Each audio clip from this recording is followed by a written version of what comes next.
Bienvenue sur Reset ton assiette, le podcast qui déconstruit avec vous la diet culture et toutes les injonctions liées à notre apparence et à notre assiette. Je m'appelle Juliette, je suis détentrice du compte The Last Quiche sur Instagram, où je dénonce la culture des régimes et où je parle également d'alimentation intuitive, une approche thérapeutique à laquelle je suis officiellement formée par les fondatrices. Je suis ravie de vous avoir sur mon podcast et je vous souhaite une très bonne écoute. Salut, on se retrouve pour un nouvel épisode de Reset ton assiette. Et aujourd'hui, on va parler de la famille, notamment votre histoire familiale. Alors pourquoi cet épisode ? Tout simplement parce que je trouve que c'est très important dans n'importe quel process thérapeutique, mais surtout le process en alimentation intuitive ou par rapport à son corps, etc.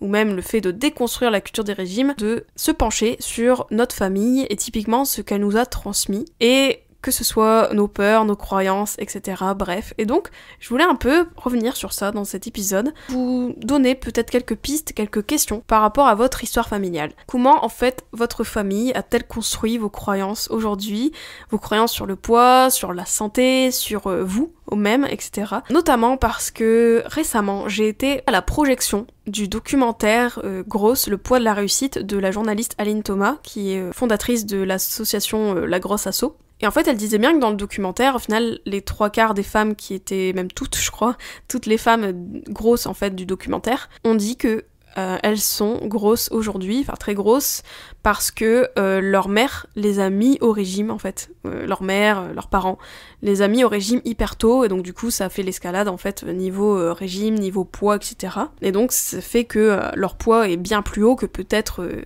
si elles n'avaient pas fait des régimes, notamment quand elles étaient plus jeunes. Et donc en fait, je voulais revenir du coup sur ça, sur l'histoire familiale, parce qu'en réalité, beaucoup de personnes grosses ont eu des parents qui les ont mis au régime, etc. Donc en fait, c'est la grossophobie de la famille qui a fait que la personne, en fait, prit du poids, etc. au fil des années, à cause des restrictions, etc. Donc moi, je voulais revenir du coup sur votre histoire familiale. Encore un épisode un peu introspectif, je dirais, mais à mon sens essentiel, parce que c'est hyper pertinent en fait de s'attarder sur nos origines, nos racines, et surtout notamment quand on parle de croyances, quand on parle de déconstruction. Je pense que c'est toujours le point de départ, c'est un peu réfléchir à ce qui nous a amené en fait à penser ce qu'on pense actuellement, que ce soit par rapport aux aliments, que ce soit par rapport à l'alimentation, que ce soit par rapport à notre corps, par rapport à l'estime de nous-mêmes, etc. Donc bref, on va parler de ça dans cet épisode, donc si ça vous intéresse, si ça vous titille aussi, et si vous avez envie de, voilà, peut-être réfléchir avec moi, eh bien c'est parti, donc faire le point sur son histoire familiale pour mieux comprendre ses croyances, sa grossophobie, son rapport au corps, bref, c'est parti.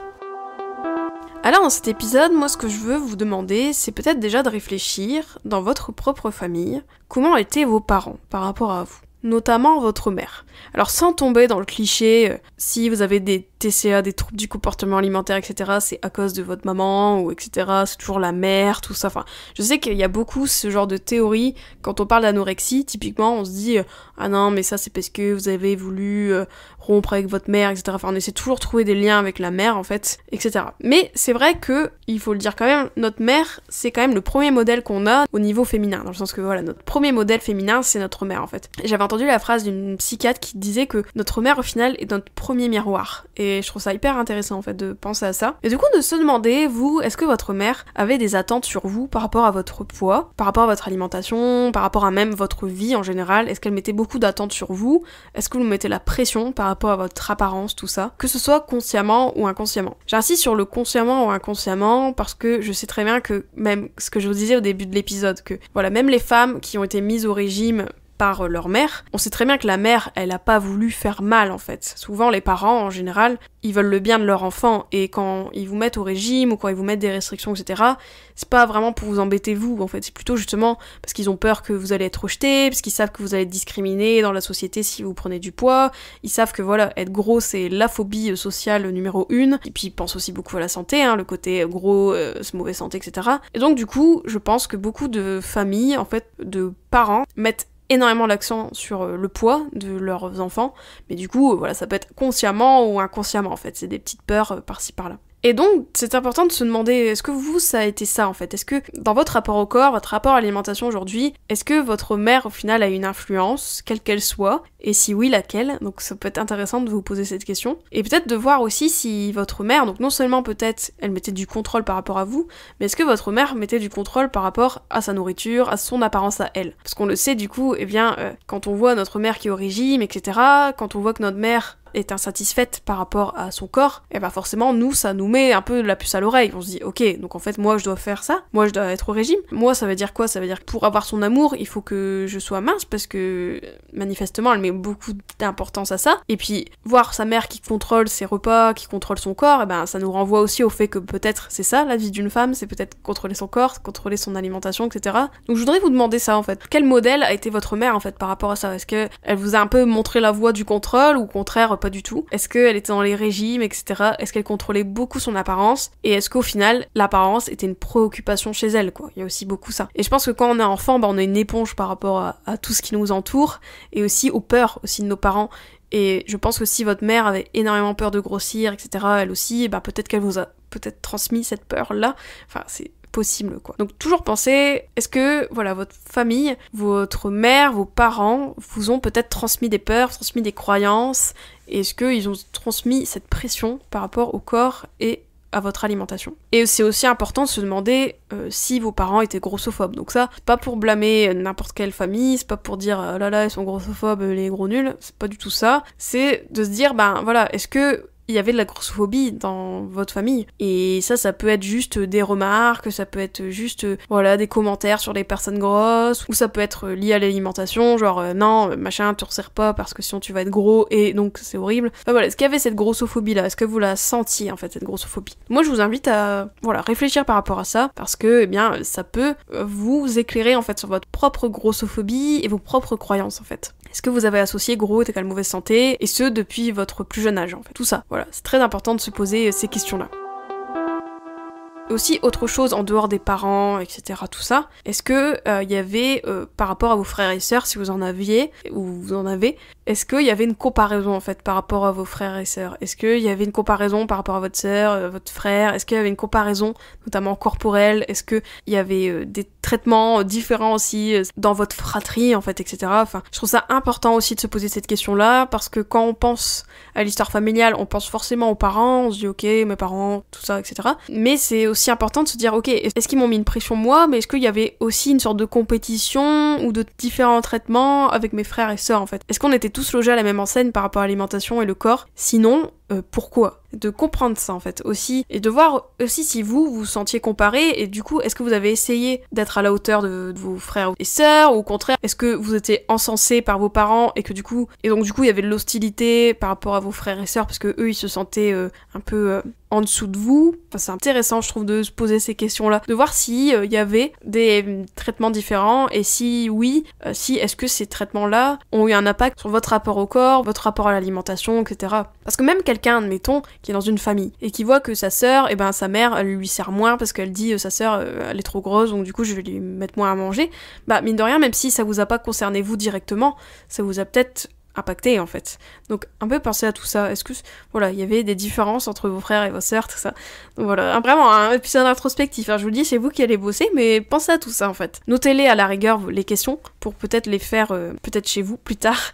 Mais vraiment, c'est assez intéressant en fait de comprendre ça. Parce que je pense que la compétition qu'on a entre frères et sœurs, mine de rien, c'est aussi la compétition qu'on retrouve peut-être dans d'autres groupes, c'est-à-dire peut-être à l'école, tout ça en fait. Enfin, c'est les premières comparaisons en fait qu'on a. Voilà.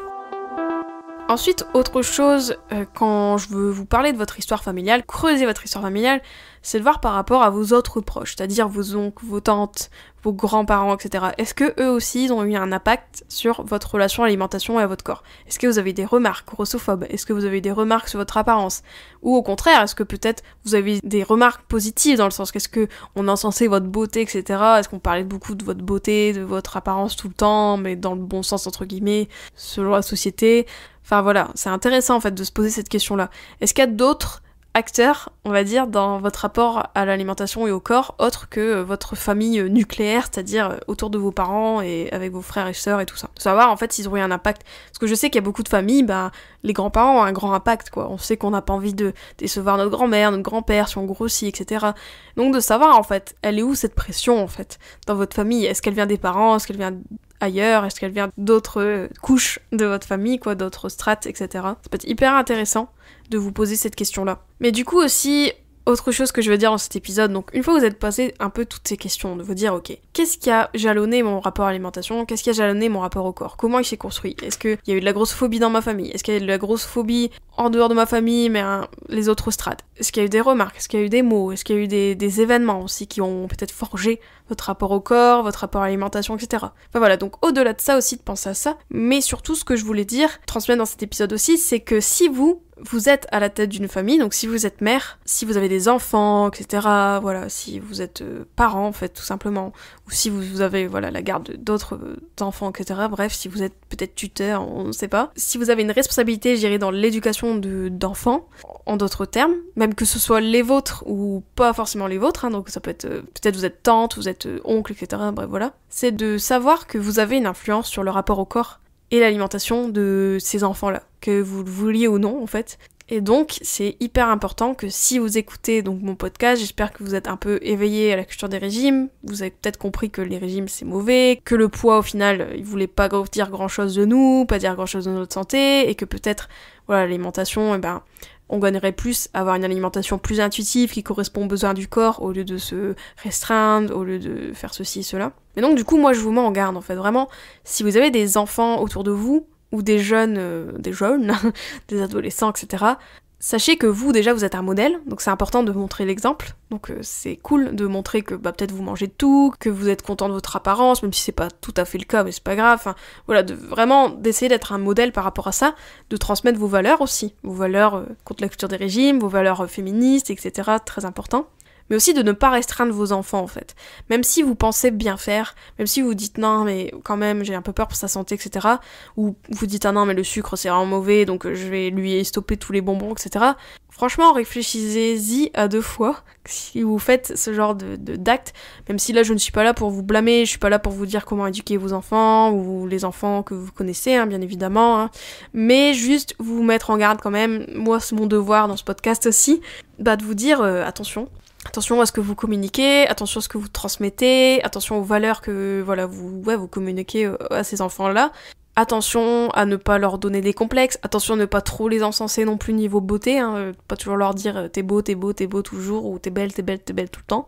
Bien insister sur le fait qu'ils sont plus qu'une apparence, bien insister sur le fait que peut-être pourquoi pas les éveiller à la diversité corporelle, en fait, montrer que s'il y a un enfant gros, déjà gros c'est pas un gros mot, aussi, je vais leur faire comprendre ça. Peut-être dire que si Michel, à la récré, que vous voyez dans sa classe, il est gros, c'est qu'il faut pas vous moquer de lui, en fait, que gros c'est ok, c'est comme une forme de corps, c'est comme si toi t'es petit, toi t'es grand, voilà. Enfin, vous savez un peu communiquer par rapport à ça, peut-être que je ferai un épisode sur ça peut être intéressant, d'ailleurs dites-moi si ça vous intéresse. Mais aussi de pas trop prêter attention à leur poids, même si je sais qu'on est dans une culture qui nous invite à tout le temps surveiller le poids des enfants, etc. Mais please, franchement, laissez-les vivre, laissez-les grandir. Vous affolez pas si votre enfant il est au-dessus de la courbe de poids, etc. On le sait maintenant, tous les impacts que ça peut avoir de mettre le focus sur le poids, de les restreindre, etc. Donc please, laissez-les vivre, laissez-les grandir, laissez-les manger aussi, ils sont en pleine croissance, ils sont en train de se développer, etc. C'est pas le moment pour leur transmettre de l'anxiété alimentaire, etc. Donc voilà, je ferai peut-être un épisode sur ça si vous voulez. Mais honnêtement, moi je veux vous dire, donc dans cet épisode, donc comme je vous disais, votre histoire familiale, elle a eu un impact sur votre rapport au corps, votre rapport à l'apparence. La grande question c'est lequel, comment, pourquoi, quels événements, quelles croyances, quelles phrases, tout ça. Donc ça je vous laisse réfléchir à tout ça grâce notamment aux questions que je vous ai posées dans l'épisode. Mais mettez-vous en garde vous-même en fait de faire attention, de pas transmettre vos angoisses, de pas transmettre le focus sur le poids, etc., tout ça. Vous avez une responsabilité, même si je sais que c'est pas évident de vous dire ça, et je sais que peut-être ça peut paraître énorme, mais vous avez une responsabilité quand même sur les enfants qui sont autour de vous, et les filles qui sont autour de vous, etc., même les filles que vous ne connaissez pas, même les filles dans la rue, enfin c'est bête, hein, mais on a tous en fait une influence sur les jeunes générations, même si je dis comme ça, on dirait que j'ai 50 balais, mais non, mais vous voyez ce que je veux dire, vraiment, gardez à l'esprit que vous-même, vous êtes un peu le vecteur de vos valeurs, vous êtes le vecteur d'une autre société, d'une société peut-être qui est moins diet culture land, quoi. Donc vraiment, si vous pouvez mettre une petite pierre à l'édifice, sans se stresser, bien sûr, sans vous dire, ok, si je dis ça, ça y est, il va être marqué à vie, non. Vos enfants ne sont pas traumatisés par non plus tout ce que vous dites, hein, bien sûr. Mais gardez à l'esprit que vous avez peut-être un impact, et donc c'est très important, eh bien, d'être conscient de ça, et peut-être changer les choses. Voilà. J'espère que cet épisode vous a plu, donc c'était vraiment un épisode un peu introspectif, mais je trouvais ça intéressant de parler de ça, en fait de la famille, de l'impact de la famille, parce qu'on le sait, la famille a un impact. Donc n'hésitez pas à me dire ce que vous avez pensé de cet épisode, n'hésitez pas à me dire vos réponses en fait. Vous, est-ce que votre famille a eu un impact, lequel? N'hésitez pas à m'envoyer un mail ou un DM sur Insta, je répondrai avec plaisir, et sinon je vous dis à la semaine prochaine pour un nouvel épisode. Ciao ciao. J'espère que cet épisode t'a plu, n'hésite pas à le partager, et à lui laisser une super note sur les plateformes si c'est le cas. Vous pouvez toujours me retrouver sur mon compte Instagram, TheLastQuiche. Je vous dis à très vite pour un nouvel épisode de Reset ton assiette. Ciao.